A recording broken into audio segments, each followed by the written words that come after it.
It is just a huge honor to bring on the president of the American Dental Association, Dr. Daniel James Klemmedson, DDS, MD. He's an oral and maxillofacial surgeon in Tucson, Arizona. He is the 157th president of the American Dental Association.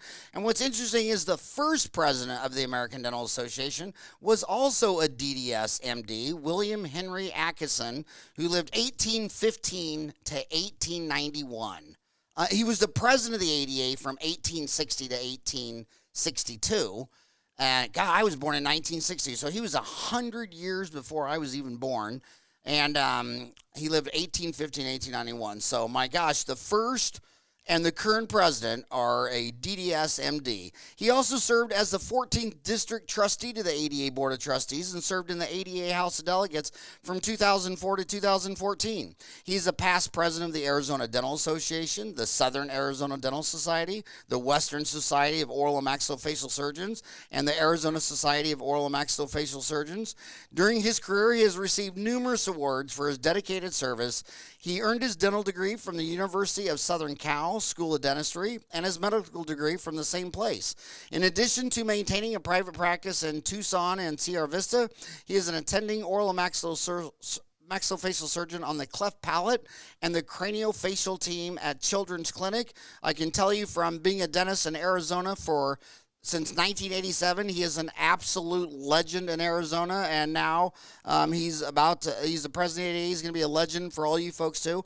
Man, thanks so much, Dan, the man, Klemmedson, for coming on the show because, I saw this as a child. I grew up 5 sisters and a brother, and when someone's life took a turn for the worse, you knew when they weren't happy, they were going to blame it all on mom and dad. When this pandemic hit, I thought to myself, oh my God, the ADA is going to be the blame for everything that happens from A to Z. And I want you to know that I paid my ADA dues for next year yesterday. I've been a due-paying member every day because I don't think dentists know how much volunteerism do. Two things first. When people say, well, the ADA closes down for two months, like, dude, the ADA doesn't even have the power to close down for 2 months. I'm pretty sure that was the Centers for Disease Control, the World Health Organization, the United Nations, the White House, the governor, it's like blaming your parents. I mean, you blame for things they can't even do. But my God, Dan, how are you holding up? And if you knew you were going to be the president during the middle of a damn pandemic, would have taken a pass and not thrown your hat in the ring for the race? Well, it certainly isn't what I thought it would be, and I'm certain that those who came before me are glad they got it out of the way before this year came to pass. Dr. Gahani and I were blessed, actually, by a problem that allows us to try to do some solution making. Interestingly enough, I don't think I've ever seen the ADA work so hard, so fast to try to solve some problems.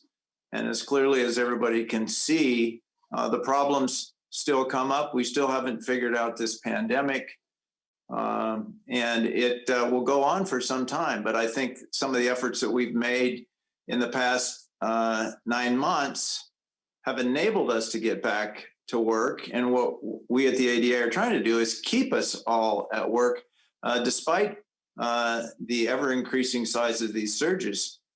I was recently on a call that's put together by Admiral Ricks, who's the Chief Dental Officer of the Public Health, that involves the CDC, OSHA, FDA, and all sorts of dental communities. And the one thing I wanted to tell them was that now's the time that the dental profession has to double down on all the things that we've learned over the past 5 or 6 months about how we can safely provide dental care and keep ourselves safe and keep our team safe. And so I think it's been a good challenge.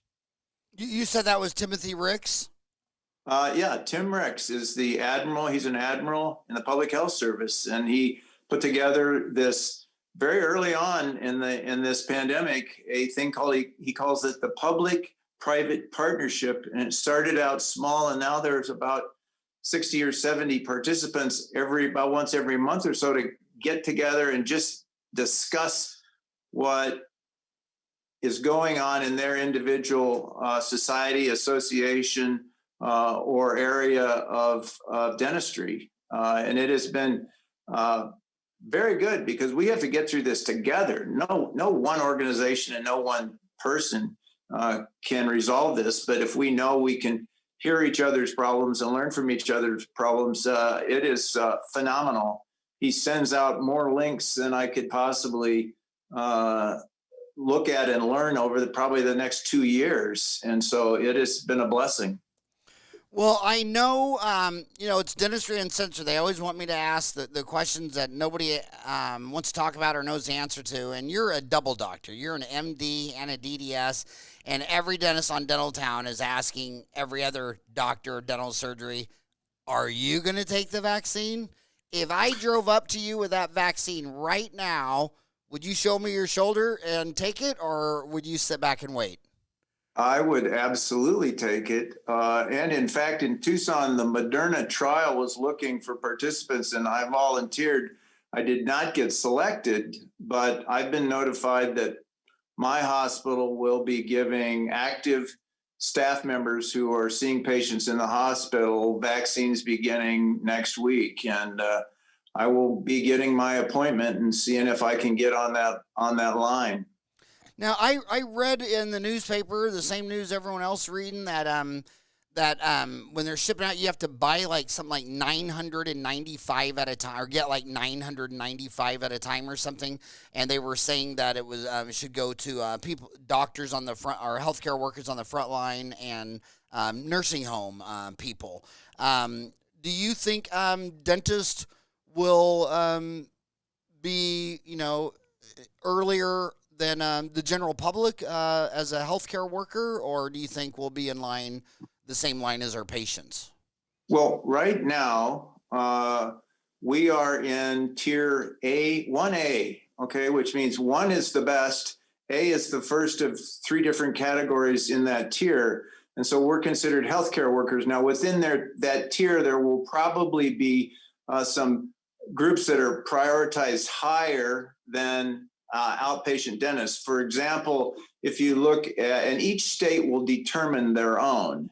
For example, in California, it will be ER and inpatient services and people who are actively treating people with COVID.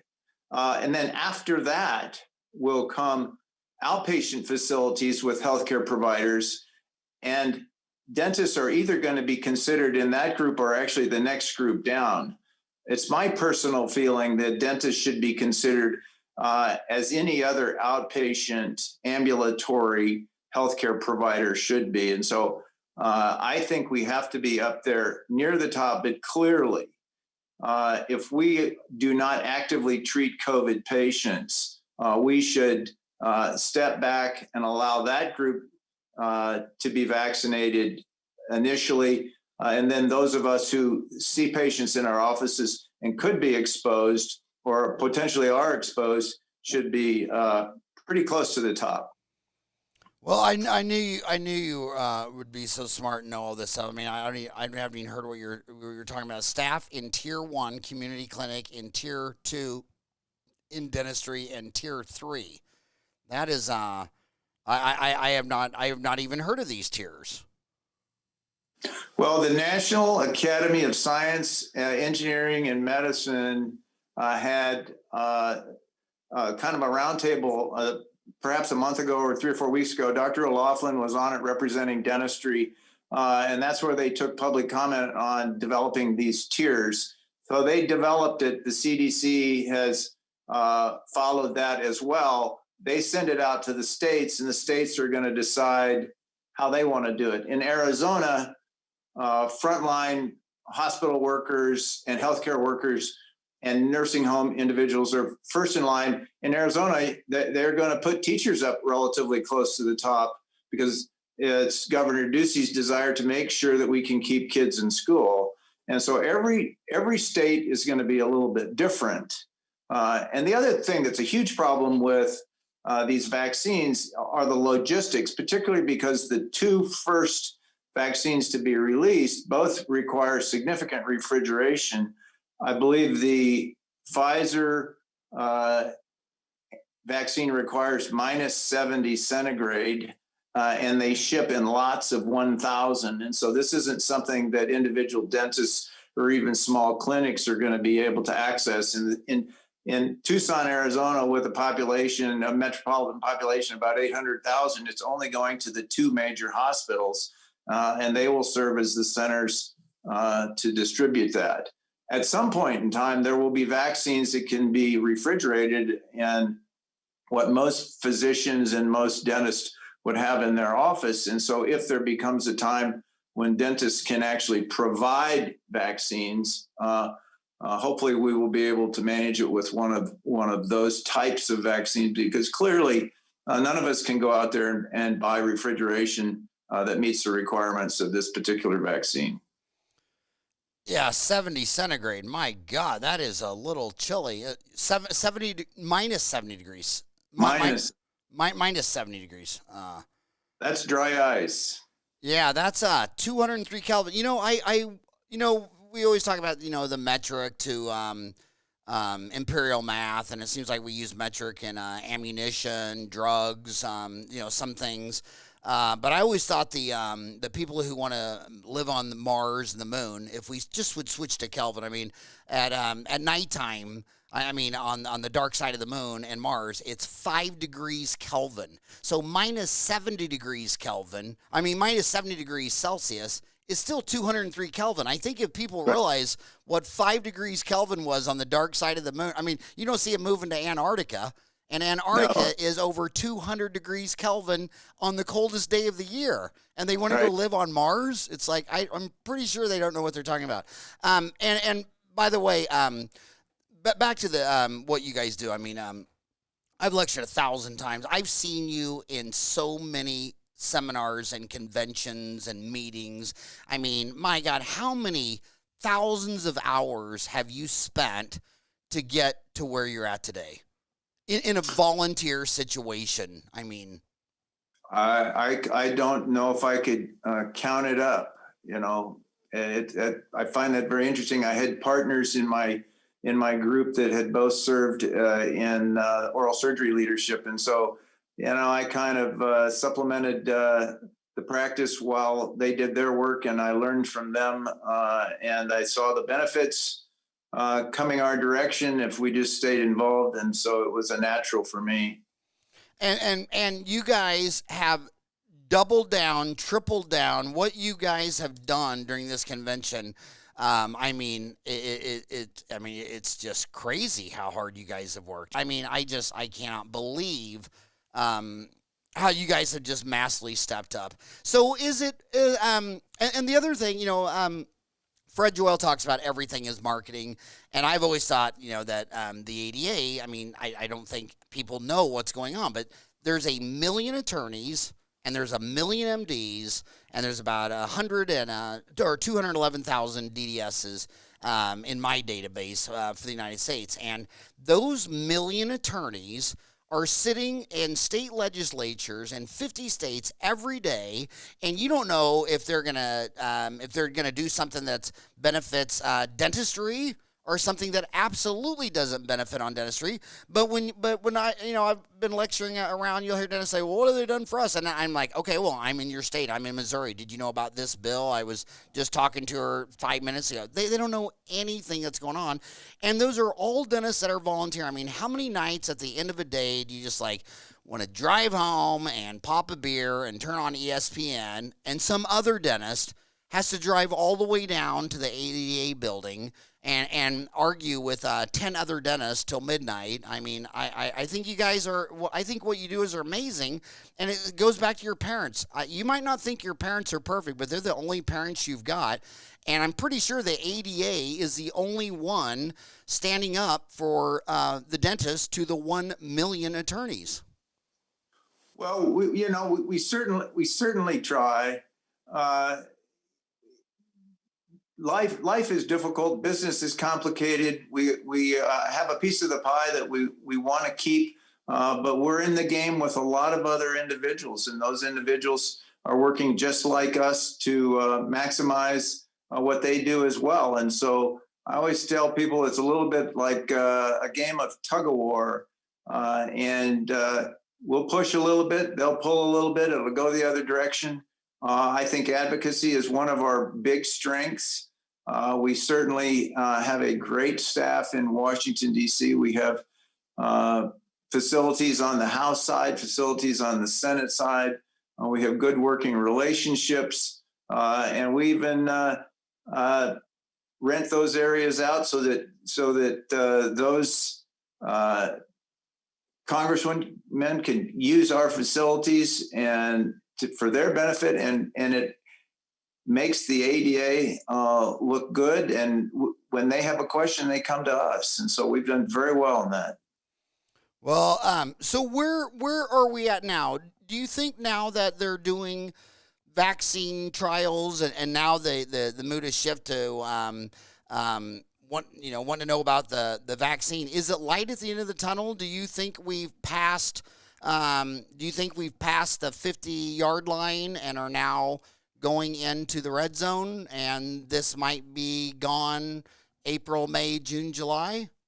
My sense, my sense is a lot of the stuff I read and other information is that we can see the light at the end of the tunnel, but I think it right now is a very small light. We cannot get enough people vaccinated soon enough to change this current surge. And so my suspicion is that we will kind of still run a pretty difficult course between now and the end of the first quarter. We're hoping that by the second quarter, things start turning around. We don't anticipate that there's going to be a lot of travel, at least at the ADA level, until the mid-second quarter, perhaps at best. There are significant risks that people do not want to get vaccinated. There are some groups in this country that do not vaccinate for historical reasons or other reasons. And it takes a critical mass to get to a point where the disease burden can be low enough that our risks are easily manageable rather than manageable under difficult circumstances like they are right now. In Tucson right now, I believe the prevalence rate or positivity rate of tests is about 20%. And so if 100 people walk into my office today, perhaps 20 of them could be positive, even if asymptomatic. And despite the fact we do all the screening and we have barriers and even have some negative pressure rooms in a couple of my operating rooms, we still run a little bit of a risk. So it's going to be kind of a slow slog, Howard. So I want to go through some of these issues by issues about the dentist. By the way, I love my homies. I know it's frustrating.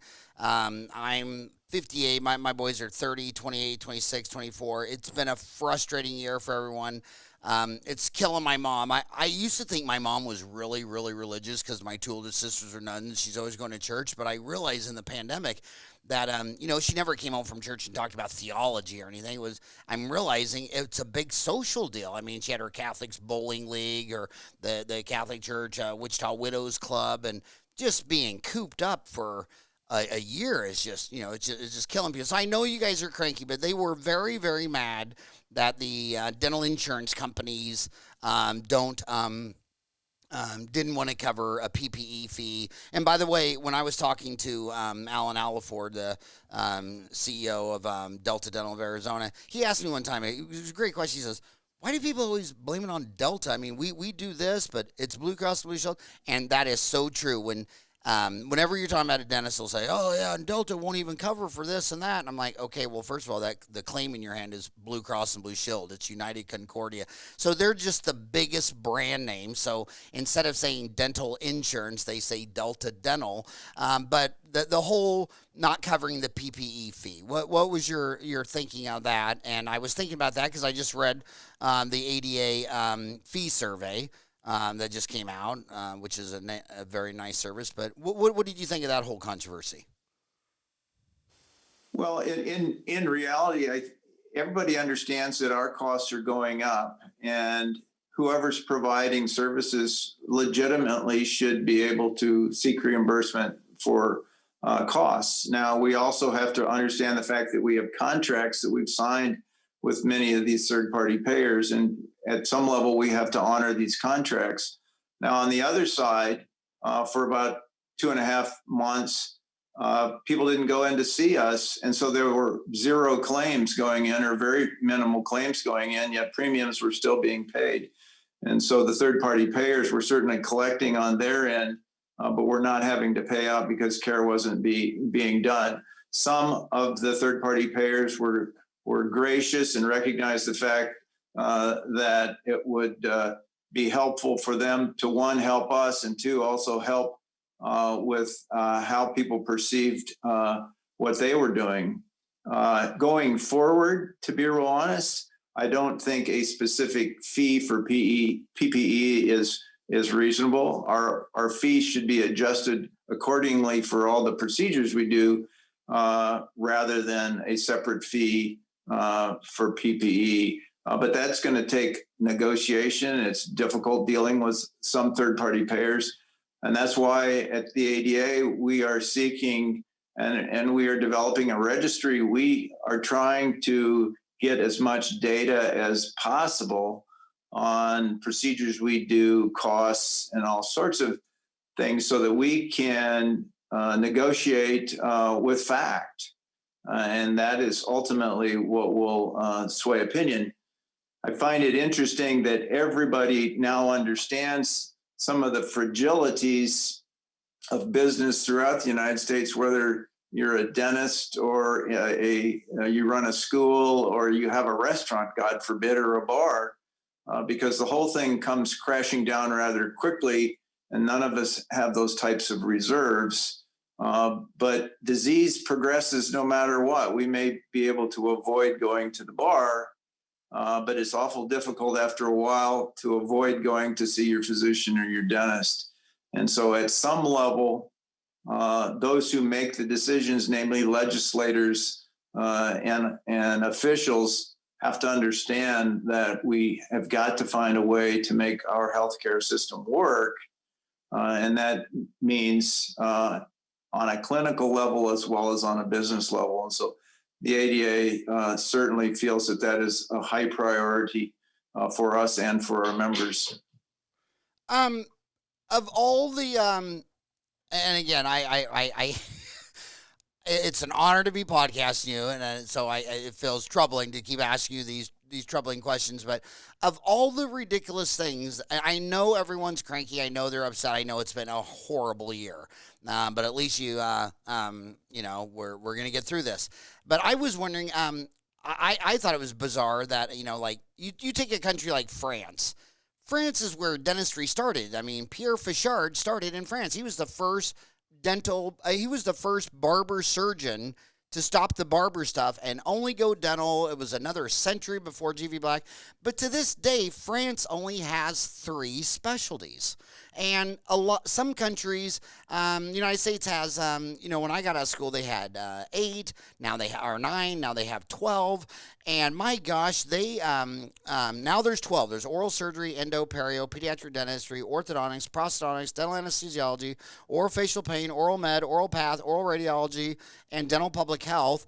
And I cannot believe how controversial it is when these guys get approved for specialty status. And my first thinking is, well, do you want to be France and only have 3 specialties? I mean, why is why is when these new specialties come up, why are they so controversial? And it's either, thank God it's about time, we've wanted this for 30 years, or I can't believe they did this. This was a sneaky, unethical move. Why is dental? You're a dental specialist. Why are you so? Why is it so controversial?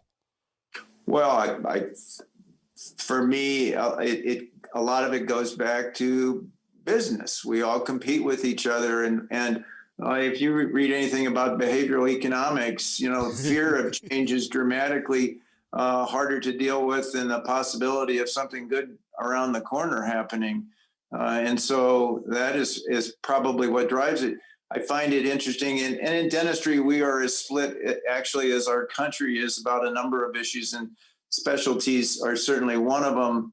I always hear we don't want to go the route of medicine. Well, if you look at medicine, medicine probably has well over 100 specialties. But we don't think twice about it when our internist refers us to the rheumatologist so that we can get better treatment. Dentistry works on a little bit different level, and I think the particularly in rural areas and in areas where we have smaller practices, it is the definition of primary care when you think about it. You have one dentist and you have one patient, and we can theoretically diagnose, treat, render care over a lifetime. And so that's primary care. The thing that makes a general dentist work and the model work is the fact if you have a dentist who has a broad, competent scope of care, he can take care of a number of good things for patients. And so I'm a specialist, but I think that specialists should do special things. I'm an oral surgeon. I don't have to take out every tooth. I don't have to put in every implant.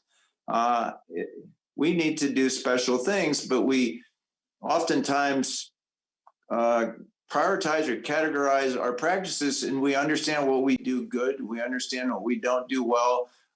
We understand what we don't like. And so our referral patterns are oftentimes based on things other than necessary skill or knowledge.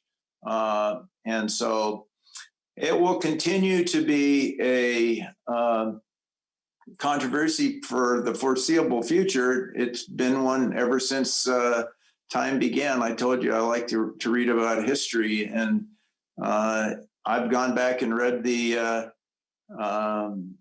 applications for anesthesia several reiterations back, and things haven't changed, but the world around us has evolved. We have areas that we need unique care in, and I'm just glad there are individuals out there who take the time to study, become knowledgeable, and use that to serve those patients. Again, to me, there's free riders. I mean, these are numbers off the top of my head. I don't know if these are right or not, but I think the ADA has about 160,000 members, so about 40,000 dentists aren't members, and they post things on Dental Town that say things like, well, okay, so say the ADA costs $1,200 a year, and I've been out for 34 years. If I invested $1,200 a year, a 7% interest compounded, that money would be $196,000. Why would I want to pay dues instead of invest it at 7% interest? And my deal is that, well, what would the top line revenue of all of dentistry be if we had nobody standing up to the 1 million attorneys? And the 1 million attorneys, I mean, you've seen some of the controversial people they try to get off. I mean, I'm not going to mention OJ, that's too controversial, but they're gonna represent any client that pays their bill. So it could be a dental insurance company that wants to not do this, or it could be a DSO that wants to do that. I mean, I know you've had this conversation a million times in all the conventions you've been at. What do you say to these guys when you're at a bar drinking a beer and they say, well, I'd rather just invest the money at 7% a year from age 25 to 65? What do you say to them? We have the discussion more than once a day, and more than beers, maybe 2 beers. Our problem in trying to promote the value of the ADA has always been difficult, and every single year it comes up. How do we make people understand? I haven't quite figured it out.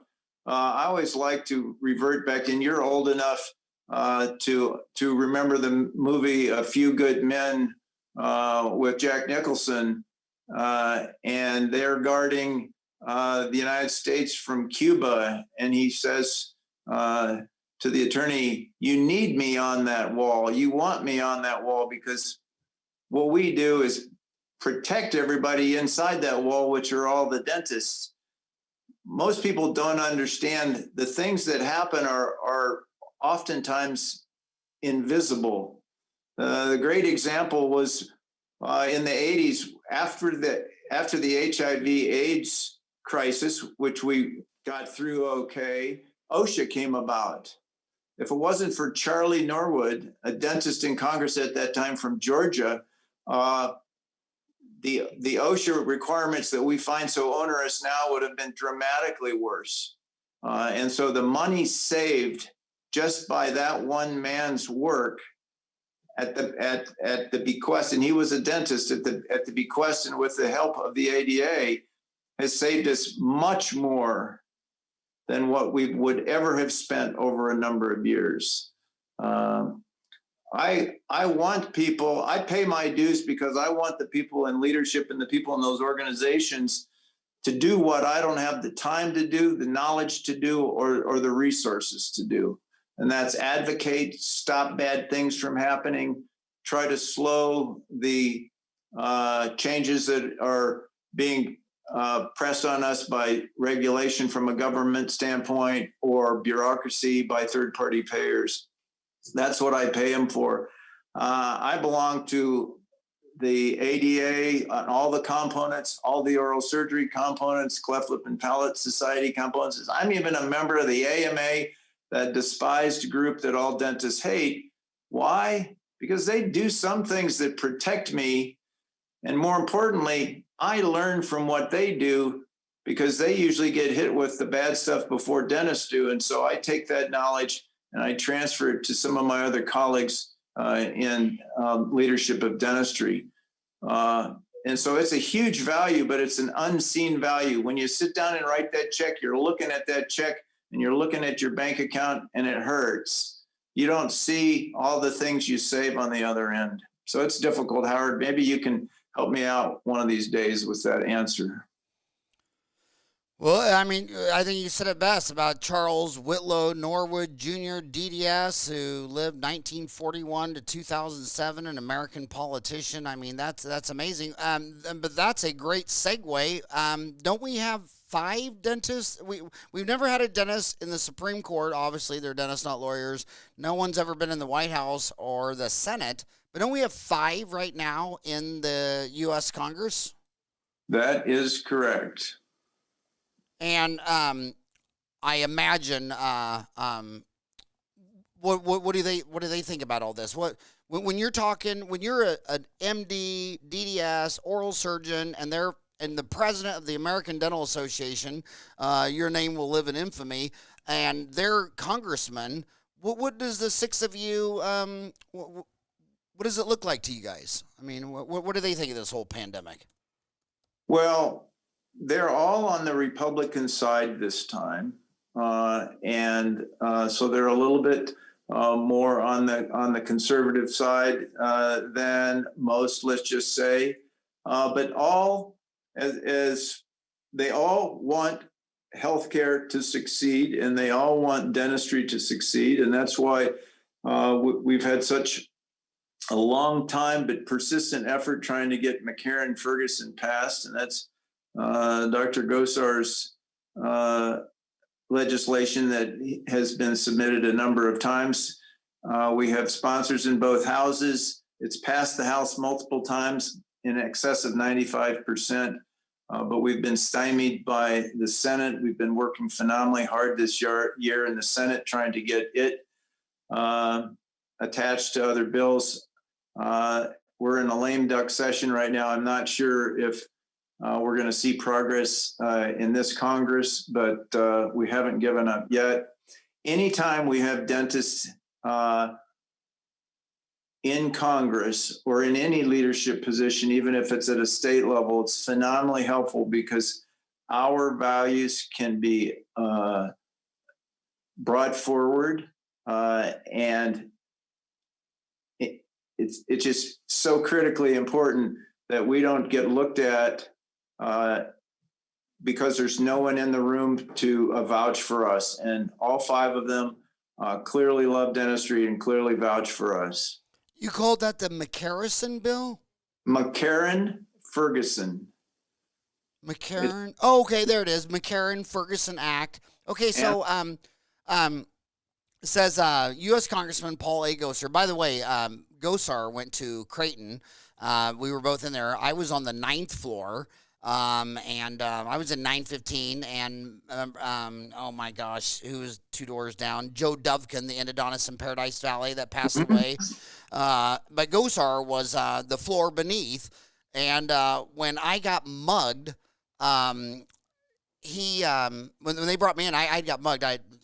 Fat guy. It was midnight. I decided I was going to walk down to McDonald's at 1 o'clock in the morning before it closed and got mugged. Gosar almost caught him. He ran after that guy. He was a massive athlete. He ran, and I was like, "What are you doing, dude?" There was like 3 guys hit me with a 2x4, and one guy in the middle of winter, and I swear to, it was kind of remind me of a dog chasing a pickup truck. It's like, hey, what's that dog going to do if he gets a pickup truck? And but anyway, so it says U.S. Congressman Paul A. Gosar, DDS, released the following statement after the House voted 416 to 7 in favor of legislation he sponsored, the Competitive Health Insurance Reform Act of 2017, a bill that would amend the McCarran-Ferguson Act of 1945 to restore the application of federal antitrust laws to the business of health insurance. Oh my God! And do you remember? I know you remember because you've been here. I started practicing here in '87. What year did you open up? 1985. So I was 2 years after you, even though you look about 10 years younger than me. It must be the hair thing. But I remember back then the big demon was capitation. And you can see these frauds a mile away because they would sit there and they'd say, well, the average indemnity insurance pays you $20 a month, but you have a behavioral economic incentive to do a crown instead of a filling. So what we're going to do is we're going to transfer you the money, and then you just make your own decision. Maybe when you get the money, you'll decide to do a filling instead of a crown. And I raise my hand. I go, okay, but you just said the indemnity gives us $20 a month per person, and your plan is $9. And they go, and then there were, I think it was in your town, it was 2 dentists. Tucson is 90 miles south of Phoenix. I think there were 2 dentists who just wrote a letter to each other, said, I'm not going to do it unless it's this fee. And the other guy said, I'm not going to do it unless it's this fee. And then they were charged with like antitrust or something. They had to get lawyers and damn near went to jail. And it's like, well, why did they almost have to get lawyers and go to jail when the insurance companies do this all day long, every day of the week? Do you remember that? Do you remember that episode? Yeah, I do remember that, and they were charged, and I would believe it was 3 dentists, and to this day, that is the most famous antitrust case involving dentists, and unfortunately, it's in my community. But clearly, the reason we would like to overturn this is because third-party payers can speak to each other about their business, but we cannot speak to each other about our business. And that's what we would like to have changed. The interesting thing about our governance is we can have 435 to 9 or whatever it was, and still not get the Senate to cooperate. And so, c'est la vie, we will keep trying. Yeah. When you're young, they teach you at school, truth, liberty, justice, the American way. And then as you get older and jaded and beat up a few times, you think it all comes down to money's the answer. What's the question? And it seems like our 1 million attorneys, the 1 million physicians are on the front line to anybody that walks through that emergency room door, they're ready to handle. And then we have to fight the 1 million attorneys that only line up when you pull out a wad of Benjamins. In fact, when they say you need a bill passed, the bill they're talking about is a Benjamin. It's not it's nothing else. Money's right. The answer. What's the question? And another reason for the ADA is, some people say, well, I don't like paying political action party dues. Well, everybody that you're competing against is paying the dues. Those 1 million attorneys, the average attorney makes more than the average dentist, and they're not doing this thing for free. In fact, the top 5% of attorneys net $1 million a year, and they're serious as a heart attack, man. You have to go against that. So those 3 dentists did get charged then, huh? Yes, they did. Did they have to go to jail or anything? I don't think they had to go to jail, but I'm sure there was a hefty fine involved.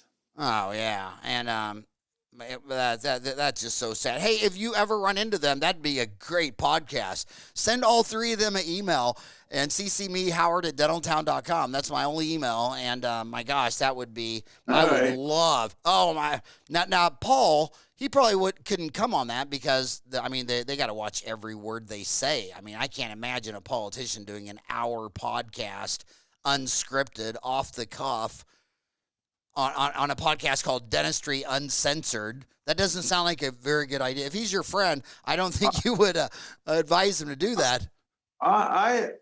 You'd have to ask Paul that. I think Paul doesn't shy away from expressing his opinion. Is that a Creighton thing? I don't know.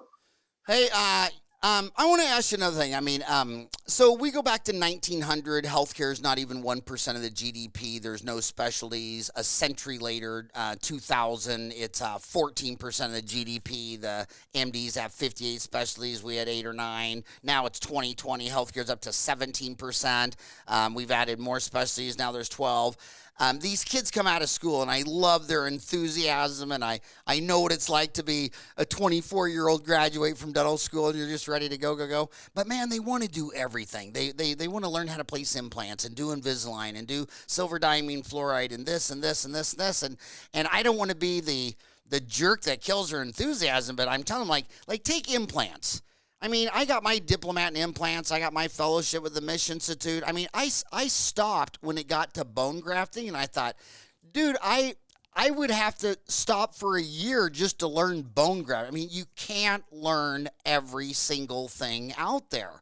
So what do you say to a young kid who's bright-eyed and bushy-tailed, and they just want to do everything? Whatever walks in that emergency room, they want to do the root canal or extract and place an implant or turn around and do veneers and cosmetics.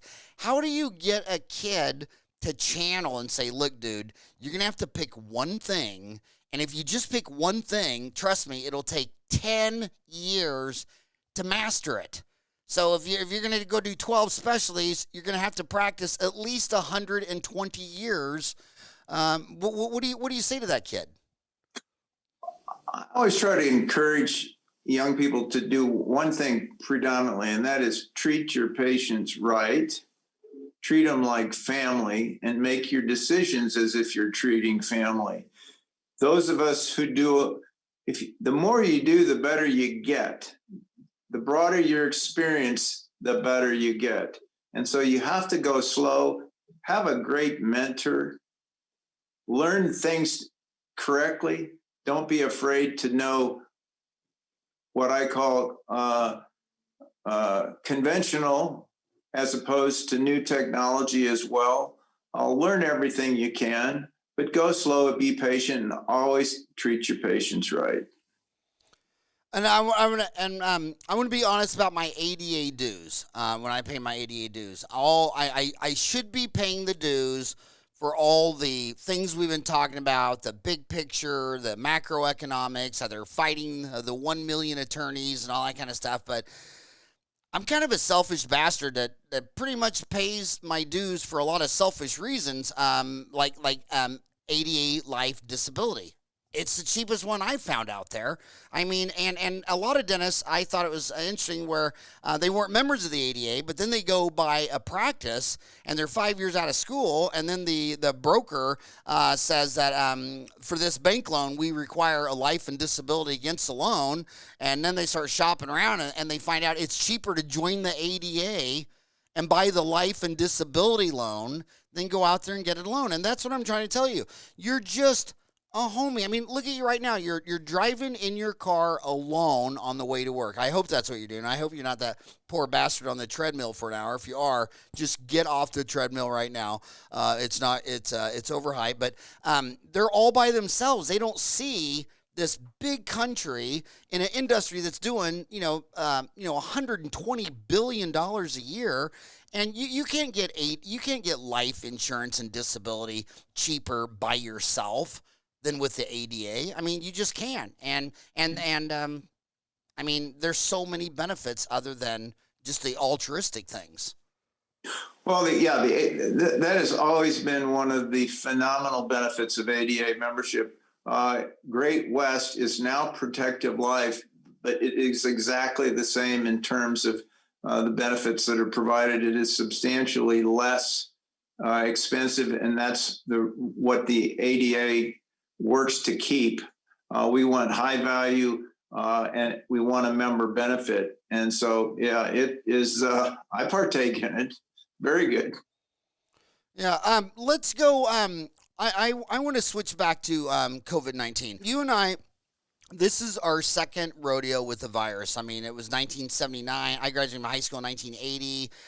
They had just found the two men in LA that both had Kaposi sarcoma, and it was some genius at the CDC said, wait a minute, that is a rare disease. They should be old and disabled. They're young, they're healthy, they're male, and they're gay, and that's what put the whole thing under a microscope. And by the time I got to dental school, it's so funny. I'm just reliving this. I can remember the old dentists in Kansas telling me, yeah, well, when they come in here and tell me I got to wear gloves, that's why I got my 12 gauge right behind my desk. And I'm like, oh God. I remember there's one guy, Dr. Peltzer.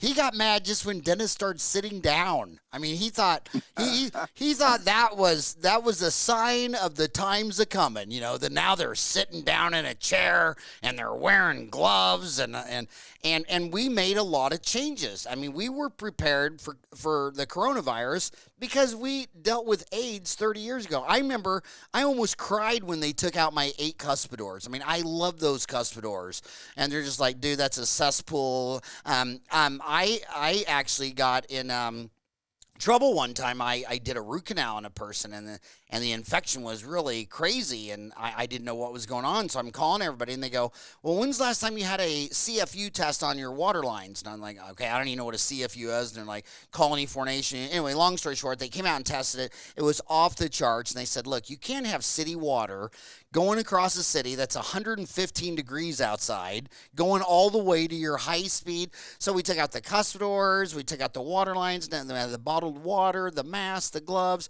and all those things that impressed me about it is once, you know, the AIDS pandemic went on to kill 36 million people, we still do all that. But what I'm looking at right now is we're about, 250 days into this pandemic. What do you think dentists needed to do for this pandemic that they didn't do for the HIV pandemic?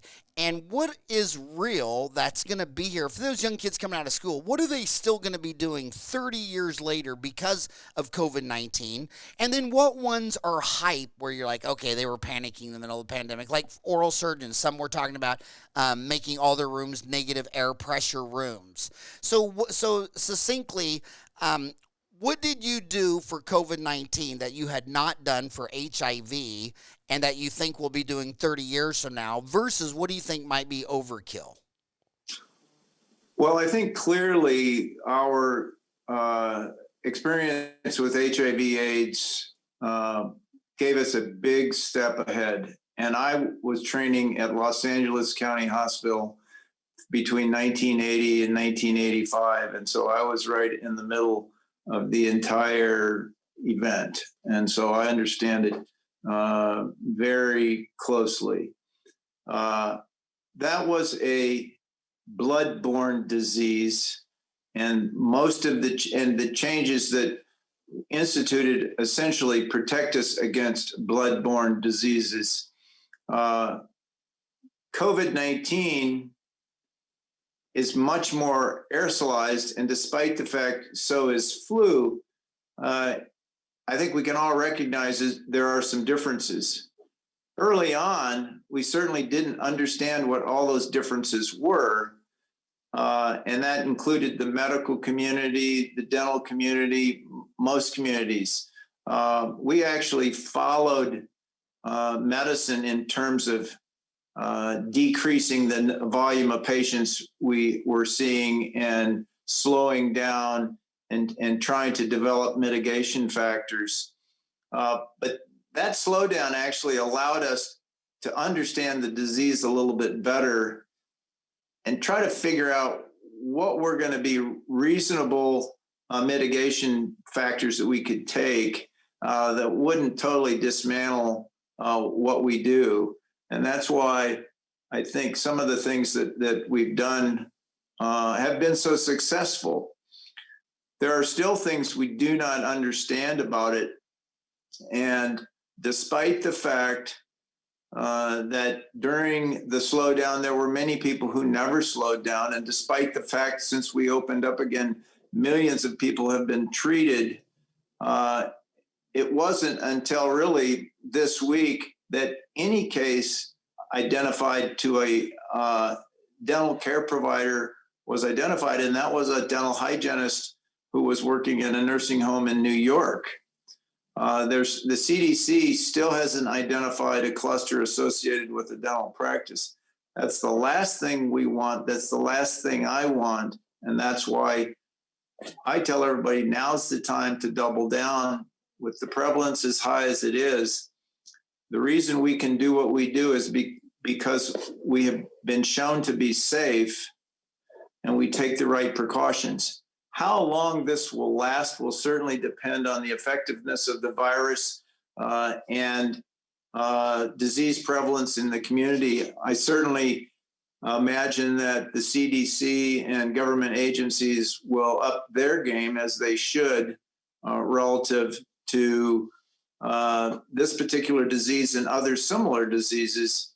But, you know, you get pushed into a corner and you fight back and you say, I have to take care of patients. I got to make sure that healthcare is considered, dental healthcare is considered essential, and we need to take care of our patients. And so that's what we've done.